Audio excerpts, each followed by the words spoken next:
మీరు మైకు ఇచ్చినా మైకు ఇవ్వకపోయినా, మీరు అవమానించినా, నించోవడానికి అవకాశం కూడా ఇవ్వకపోయినా వాళ్ళు ఓపిక సంయమనంతో ఈ ప్రభుత్వము, ఈ ప్రజలు మన కోసం పనిచేయాలి, ఈ ప్రజలు మాకు ఒక బాధ్యత ఇచ్చిండ్రు, వ్యక్తిగా మాకు అవమానం జరిగిన, వ్యక్తిగా మమ్మల్ని దూషించిన అది మాకు మాత్రమే బాధ కలుగుతుంది, కానీ ప్రతిపక్ష నాయకులుగా మేము ఈ చర్చలో పాల్గొనకపోతే 4 కోట్ల తెలంగాణ ప్రజలకు నష్టం జరుగుతుంది అని చెప్పి జానారెడ్డి గారైనా, మిత్రులు బట్టి విక్రమార్క గారైనా ఈ వేదిక మీద నుంచి ఎన్నోసార్లు అక్కడ కూర్చొని ఇక్కడ ఉన్న ముఖ్యమంత్రి గారికి ఆనాడు ఎన్నో సూచనలు సలహాలు ఇచ్చారు.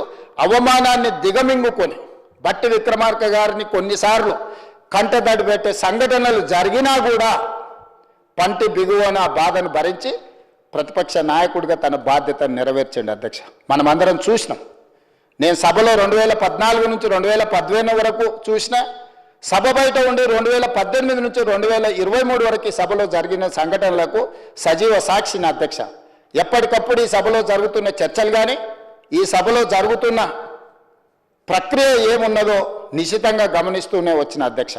అందుకే ఈరోజు 40 సంవత్సరాల సుదీర్ఘమైన అనుభవం ఉన్న చంద్రశేఖరరావు గారు ప్రధాన ప్రతిపక్ష నాయకుడిగా, మళ్ళీ చెప్తున్నాను అధ్యక్ష, వారు ఎమ్మెల్యేగా, రాష్ట్ర మంత్రిగా, ఎంపీగా, కేంద్ర మంత్రిగా, తెలంగాణ ఉద్యమకారుడిని అని వారే చెప్పుకుంటుంటారు, తెలంగాణ సాధించిన వ్యక్తిగా వారే చెప్పుకుంటుంటారు, వచ్చిన తెలంగాణకు 2 సార్లు ముఖ్యమంత్రిగా పనిచేసిన అపారమైన అనుభవం ఉన్నది అని వారే చెప్పుకుంటుంటారు.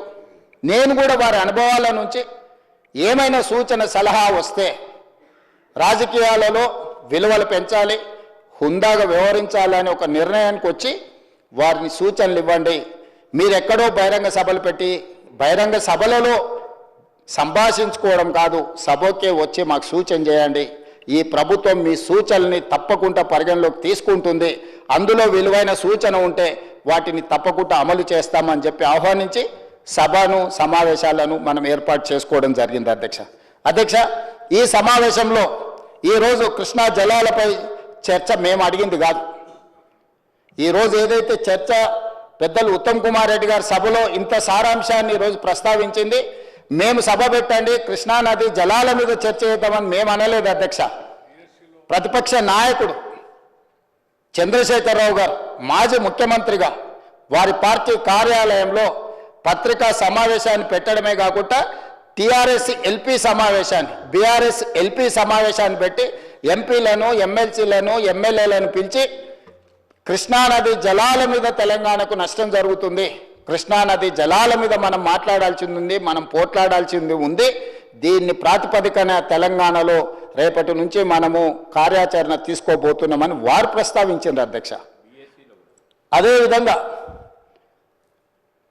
లెజిస్లేటివ్ అఫేర్స్ మినిస్టర్ గారు చెప్తున్నారు, బీఏసీలో తమరి నాయకత్వంలో జరిగిన బీఏసీలో కూడా కృష్ణానది జలాల మీద ఈ సభలో చర్చ జరగాలని బీఆర్ఎస్ పార్టీ కోరుకున్నది, మిగతా ప్రతిపక్షాలు కూడా దీన్ని చర్చించాలనుకున్నారు. అందుకే మేము మా పార్టీ కార్యాలయంలోనో, గాంధీ భవన్లోనో, పత్రికా సమావేశాలలోనో కేసీఆర్ గారు విమర్శించిన చర్చలకు సమాధానం చెప్పి ఉండొచ్చు, కానీ దానివల్ల తెలంగాణ ప్రజలకు వాస్తవాలు వివరించిన వాళ్ళము కాదు. ప్రజలకు ఒకవైపు ఎవరికి వాళ్ళు ఎవరి మాటలు వాళ్ళు మాట్లాడితే ప్రజలకు పెద్దగా గందరగోళం వచ్చే పరిస్థితి ఉంటుంది. కాబట్టి సభలో ముఖాముఖి చర్చ చేయడం ద్వారా ఈ సమస్యను పరిష్కరిద్దామని సమావేశం పెడితే ఈరోజు సభకు రాలేదు అధ్యక్ష. సభకు రాకపోవడానికి కూనంనేని సాంబశివరావు గారు చెప్పారు, కారణమే లేదు అధ్యక్ష. ఈ జరిగిన చర్చల్ని, ఈసారి సమావేశంలో జరిగిన చర్చల్ని మీరు నిజ నిర్ధారణ కమిటీకి ఇవ్వండి. ఎవరైనా అన్పార్లమెంటరీ పదాలు వాడడం కానీ, ఎవరినైనా అవమానించడం కానీ, నేను కొన్ని అంశాలు ప్రస్తావిస్తే వివరణ ఇవ్వడానికి తమరు మళ్ళీ వారికి హరీష్ రావు గారికి మీరు మైక్ ఇచ్చిండ్రు, వారు ఏం మాట్లాడినరో కూడా తెలంగాణ సమాజం చూసింది. అయినా మేము సభలోకి రాము, మేము ఈ చర్చలో పాల్గొనము అని నిర్ణయం తీసుకోవడము ఇది పాలక పక్షాన్నో లేకపోతే మమ్మల్ని అవమానించడం కాదు అధ్యక్ష. ఈ సభలను అవమానించడం, చట్ట సభల పట్ల వాళ్ళకు ఉన్న చిన్న చూపు ఈరోజు బహిర్గతమవుతుంది అధ్యక్ష. ఇలాంటి నిర్ణయాల వల్ల ఏమైనా ప్రజలకు ఉపయోగం ఉంటుందా? అదేవిధంగా పత్రికా సమావేశాలలో వాళ్ళే మాట్లాడినారు అధ్యక్ష.